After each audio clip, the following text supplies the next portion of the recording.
arrival. It's sealed.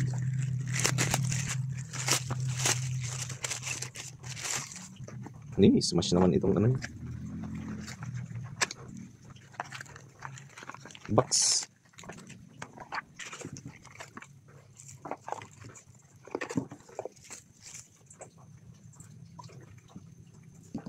Isa.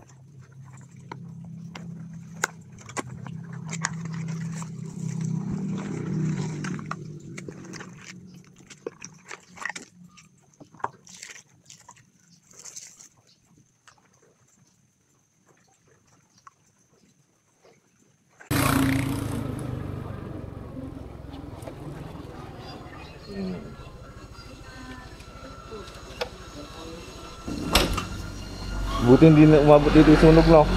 Wala na. Okay na?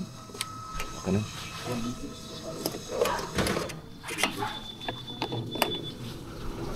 Wait.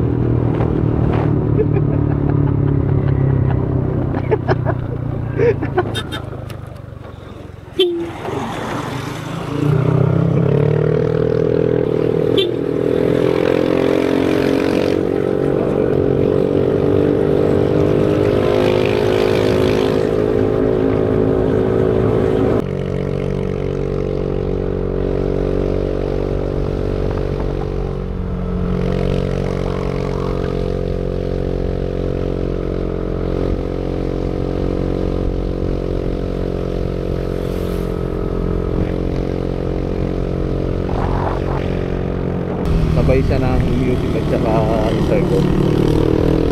So gamit natin ngayon reservo.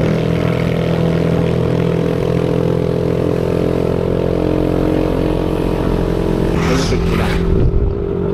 Yan, yan.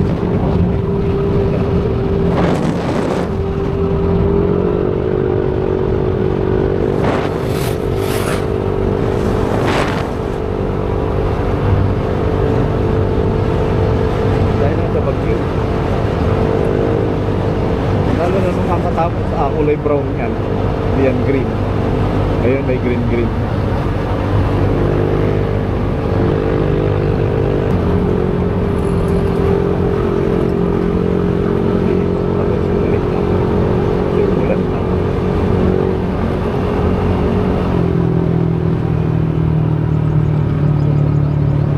Ito yung nag-ano nun. Nara.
Welcome to Dinadjawan. Yung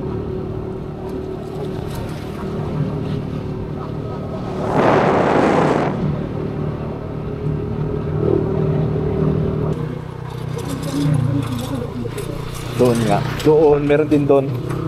Mga daanan natin. Oo. Kaya lang, di ko lang alam kung may init na. Ano ko yung dinasag? Babaran, campsite. Ito pala ah. Magtanong tayo. Magkano rin sa ano?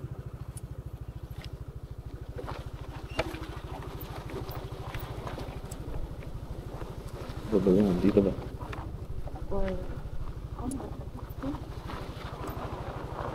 Right. Babaran, campsite. Parang meron doon sa likod. Ayan, itsura ni Kwek Kwek.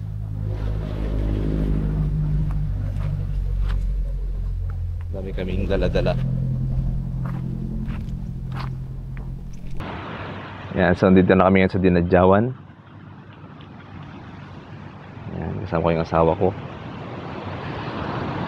Ayan, so dito tayo sa ano, sa nire-review nating intercom. Okay. Nilipat ko lang yung camera. Ayan, so may nabili ako sa Shopee na helmet intercom. Ayan, ito yun. Ayan, so dun sa first part ng video makikita nyo dun yung nilalaman. Kompleto naman siya. Tapos ginamit namin. Pupunta ngayon dito sa Dinadjawan. Pero para dun sa mga hindi pa nakakaalam, ano ba yung intercom? Yan, so yung intercom, ito yung device na kinakabit sa helmet para pwede kayong mag-usap nung back ride mo, yung angkas mo sa loob ng helmet mismo, para kayong naka-walkie-talkie. Ano? Hindi naman siya essential, pero kung gusto nyo lang na alam nyo yun, merong nakakapag-usap kayo, yun yung isang kagandahan nitong intercom. So ang setup niyan, merong mga speaker yan na yan o. Yan, ito yung speaker. Kung yung helmet nyo ay intercom ready, yan, meron yung ganyan. May butas yan, may foam, huhugutin mo lang, tapos didikit mo, may kasama ng pandikit yan. No? Sa kabila, ganun din. Yan. Yan siya. Yan, tapos yung microphone mo, yan, pwede mong ilagay doon. Ito yung sa akin. No? Ganon din tong isa, yung sa misis ko. Yan. Pares pala na Evo tong ano namin, helmet. Ayan, nandito naman yung sa kanya, may cover kasi. Yan. Tapos ayun din yung kanyang microphone. Ayan. So ang pangalan kasi nito sa device, pag sinearch mo sa Bluetooth, lumalabas doon is P10. So yun siguro yung pangalan nung intercom. Ilalagay ko yung link kung saan ko siya nabili. Ang halaga nito ay 1,300 plus. Yung dalawa na. Hindi siya naka buy one take one. Binili ko siya ng tig isa. Dalawa na separate. So umabot siya ng 1,400 pati 1,300 pati shipping fee. Tapos isang maganda dito ay clear yung sound. Pag nag-uusap kami nung asawa ko, rinig na rinig ko yung boses niya, ganoon din siya sa akin. Tapos kapag sa music naman, maganda rin yung tunog niya. Buong-buo din yung sound, malakas din yung sound. Yan, umalis kami sa bahay ng alas 9:22. Tapos ngayon ay 11:29 na. Yan, so 9, 10, 11.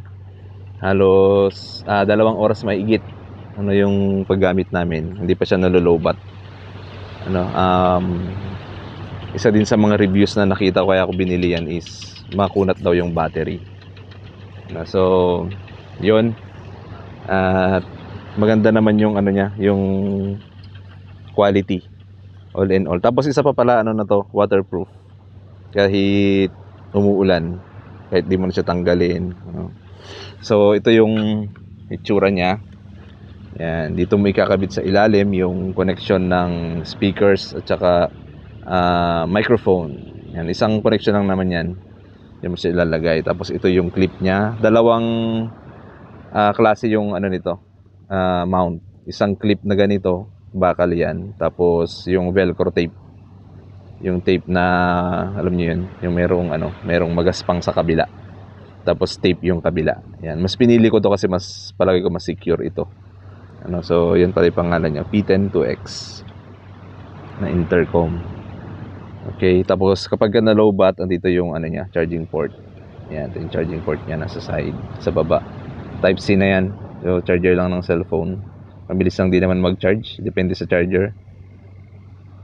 Yan. So magandang investment din. Kung mahilig kayong mag-travel na nakamotor. Yan. Maganda pong bilhin. So test naman natin yung yung kanyang music. Tingnan natin kung okay. So try natin ulit yung quality ng sound.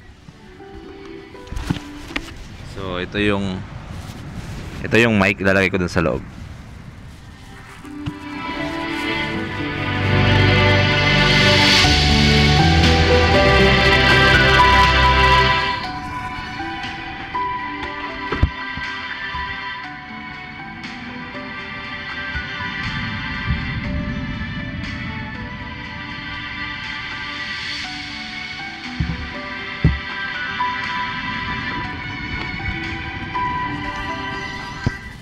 Yan, so ganun yung quality ng tunog doon sa loob.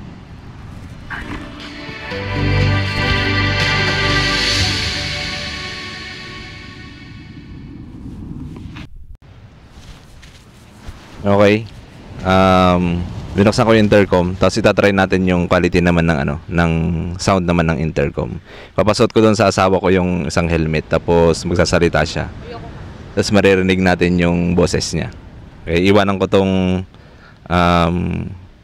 speaker dito sa loob ng helmet ko.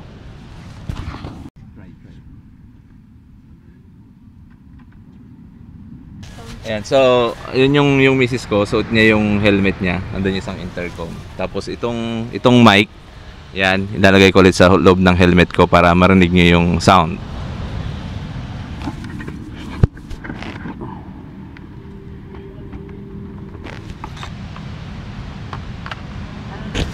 Ayan, ito ilalagay ko na. Yeah, sound check. Sound check, 1, 2, 3. Ayan. Okay na? Oo. Ang hindi nilang gumagana. Oh, yan. So, yun narinig niyo yung quality ng voice, yung sa intercom. Yan, malinaw siya. Klaro yung sound. Kaya kapag nag-uusap kayo, magkakarinigan talaga, magkakaintindihan kayo. Ganon din yung experience namin habang nagmomotor. Maano rin siya, clear talaga yung sound, clear na clear. Ayan, so yun lang, gusto ko lang i-share sa inyo. Tapos samahan nyo ulit kami sa pag-uwi namin mamaya. Just enjoy the view, enjoy the ride. Ayan, paalam. Camping site sa Dinadjawan. Ayan. Napaka refreshing, kasi mabait din yung mabait din yung caretaker.